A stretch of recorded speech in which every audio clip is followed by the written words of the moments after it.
সুপ্রিয় চাকরি প্রত্যাশী ভাই বোনেরা, আসসালামু আলাইকুম। আজকে প্রাইমারির তৃতীয় ধাপ অর্থাৎ ঢাকা ও চট্টগ্রাম বিভাগের মোট ২১ জেলার রেজাল্ট প্রকাশ করা হয়েছে।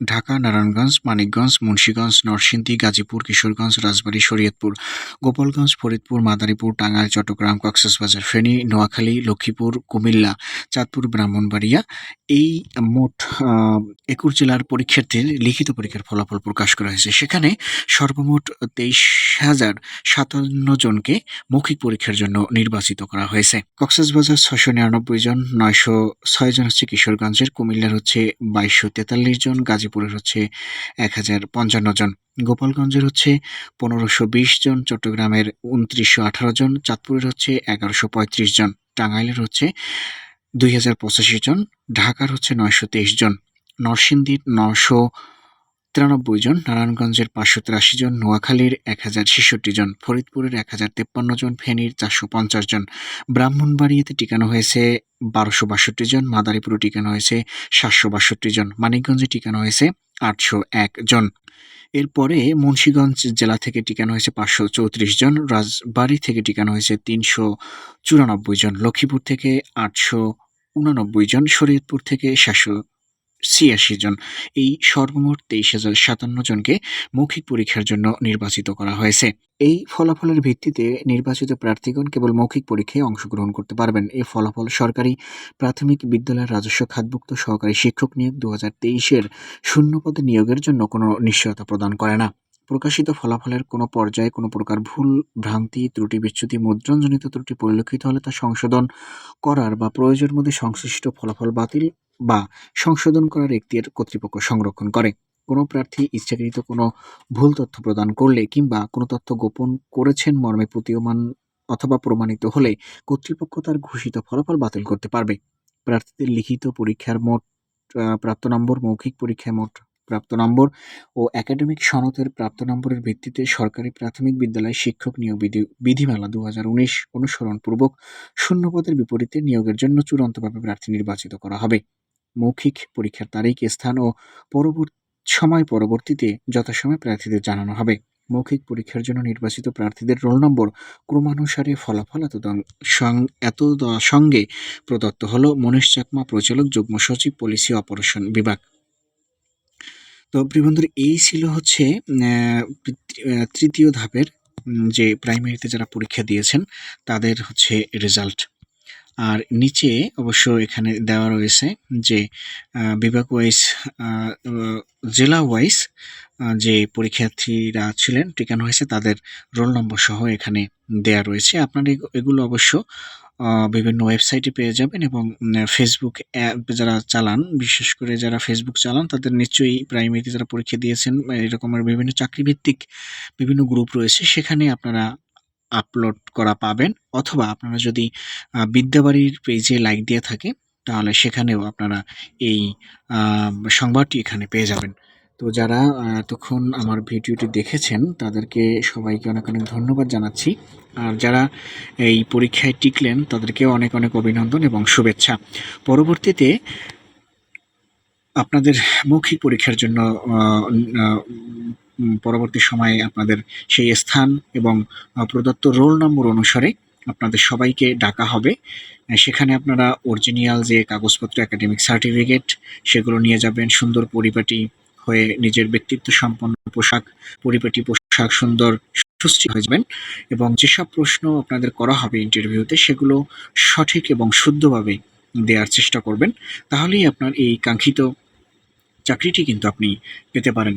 তো সবার জন্য অনেক অনেক শুভেচ্ছা থাকবে। আর এরপর থেকে যারা টিকলেন তারা অবশ্যই কিন্তু মৌখিক পরীক্ষার জন্য প্রস্তুতি গ্রহণ করবেন। মৌখিক পরীক্ষার জন্য অবশ্যই বঙ্গবন্ধু শেখ হাসিনা এবং সমসাময়িক যেসব প্রজেক্ট শেষ হয়েছে এবং বিভাগ অনুযায়ী আপনি যে জেলায় পরীক্ষা দিচ্ছেন সেই জেলার গুরুত্বপূর্ণ কিছু তথ্য অবশ্যই আপনার জানতে হবে। আপনার জেলায় কতগুলো স্কুল রয়েছে, তারপর জেলায় যে আপনার থানায় কতগুলো প্রাইমারি স্কুল রয়েছে, সেখানে কতটি পদ ফাঁকা রয়েছে, আপনার জীবনের গুরুত্বপূর্ণ ঘটনা এবং অবশ্যই আপনারা বঙ্গবন্ধু সম্পর্কে ডিটেইলস জেনে যাবেন। তার সম্পর্কে ২-১টি কবিতা, তার সম্পর্কে ২-১টি বাক্য বা তার কোনো আ বক্তব্য, এগুলো যদি তাদেরকে বলতে পারেন তাহলে কিন্তু বর্তমান সময়ের প্রেক্ষাপটে এগুলোই কিন্তু আসলে সবাই জানতে চায়। তাহলে যেহেতু আওয়ামী লীগ সরকার বর্তমান সরকার ক্ষমতায় রয়েছে, তাদের গুণগানই কিন্তু আপনার ওখানে সবচেয়ে বেশি শুনতে চান। তো তাদের যেসব মেগা প্রজেক্ট রয়েছে, শেখ হাসিনা সম্পর্কে আপনারা ডিটেইলস জেনে যাবেন, শেখ রাসেল সম্পর্কে জেনে যাবেন। তারপর হচ্ছে শেখ আম আ রাসেল সম্পর্কে যেসব বই লেখা হয়েছে সেখানে শেখ হাসিনা যতগুলো বই লিখেছে সেগুলো সম্পর্কে জেনে যাবেন। হ্যাঁ? এগুলো কিন্তু জেনে যাবেন। তারপর জয় যেসব বিজ্ঞান ও প্রযুক্তি উপদেষ্টা, তার যে অবদান সেগুলো জেনে যাবেন। বাংলাদেশের শিক্ষা সম্পর্কে যতগুলো তথ্য রয়েছে সবগুলো জেনে যাবেন। আম এগুলো এগুলোর ভিতর থেকেই কিন্তু ভাইবায় প্রশ্ন করা হবে। তো এগুলো যারা জানবেন তারা অবশ্যই এই চাকরিটি পাওয়ার নিশ্চয়তা বহন করেন। আমি আবারও বলছি, বঙ্গবন্ধু সম্পর্কে ২-১টি কবিতা, ২-১টি তার বক্তব্য এবং বঙ্গবন্ধুর লেখা যেসব বই সম্পর্কে রয়েছে সেখানের বইগুলো পড়ার চেষ্টা করবেন। না পড়লেও আপনারা এতদিনে পড়ে নেবেন। সেখানে কোনো কোটেশন বা কোনো লাইন যদি বলতে পারেন সেটা কিন্তু আপনাদের জন্য খুবই ভালো হবে। আর আমি কিন্তু আপনাদের এই যে রোল নম্বরগুলো দেখিয়ে যাচ্ছি, আপনারা চাইলে এই ভিডিওটি পজ করে আপনার যে জেলা থেকে আপনি পরীক্ষা দিয়েছেন সে জেলার কিন্তু দেখে নিতে পারেন এই ভিডিওটা। তো এই রোল নম্বরগুলো তো আপনারা অবশ্যই দেখে নিবেন বা অবশ্য অনেকেই জেনে গেছেন। তো সবাইকে অনেক, অনেক ধন্যবাদ জানাচ্ছি। আমি বারবারই এই কথাটি বলছি আপনাদের। উম তো যারা টিকলেন তাদের জন্য সবার জন্য শুভকামনা থাকবে।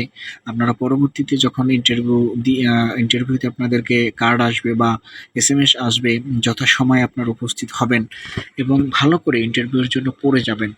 এই সমসাময়িক বিষয়গুলো সম্পর্কে কিন্তু সেখানে প্রশ্ন করা হয়। জেলা শিক্ষা অফিসার, তারপর জেলা প্রশাসক সাহেব থাকেন এবং আরও ২-১ জন থাকেন।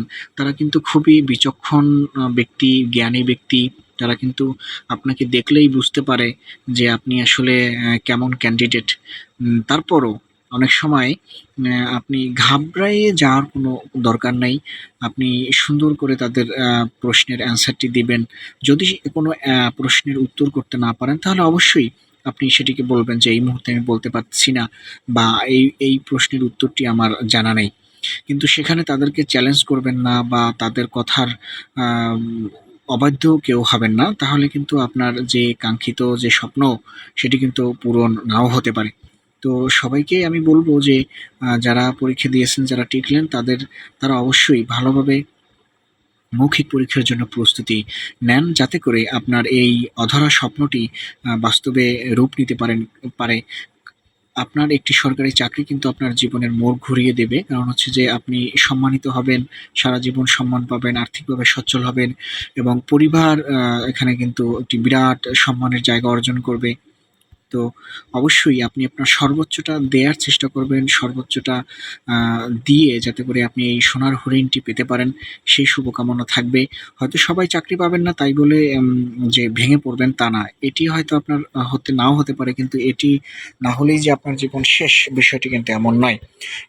এর থেকেও কিন্তু ভালো কিছু আপনার অর্জন হতে পারে। আপনি পরবর্তী সময়ে বাংলাদেশে এখন কিন্তু মেগা, মেগা আ নিয়োগ বিজ্ঞপ্তি চলমান রয়েছে। আপনারা সেখানেও ট্রাই করতে পারেন। যাতে করে আপনি একটি সরকারি চাকরি পেতে পারেন। তো সবার জন্য আমার দোয়া থাকবে। আপনারাও আমার জন্য দোয়া করবেন। আপনাকে এগুলো দেখিয়ে যাচ্ছি, এগুলো বলে যাচ্ছি। তো এখান থেকেও যদি কোনো একটি বাক্য বা কোনো কথা আপনার লেগে থাকে, তাহলে অবশ্যই আপনি সেই চেষ্টা মোতাবেক নিজেকে উপস্থাপন করবেন। নিজের জন্য কাজ করেন, পরিবারের জন্য কাজ করেন। এরপরে আপনার দেশের মানুষকে সুশিক্ষায় শিক্ষিত করেন।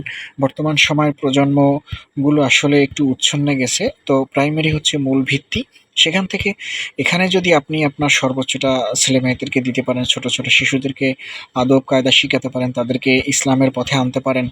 তাদের যে নিজ, নিজ ধর্ম রয়েছে সেখানে আপনি যদি কাজ করেন, সেটি আপনার জন্য অনেকটা ভালো হবে এবং সমাজের জন্য, দেশের জন্য মঙ্গলজনক হবে। তো যারা টিকলে সবাইকে অনেক, অনেক ধন্যবাদ জানাচ্ছি। সবার জন্য অনেক, অনেক শুভেচ্ছা এবং ভালোবাসা।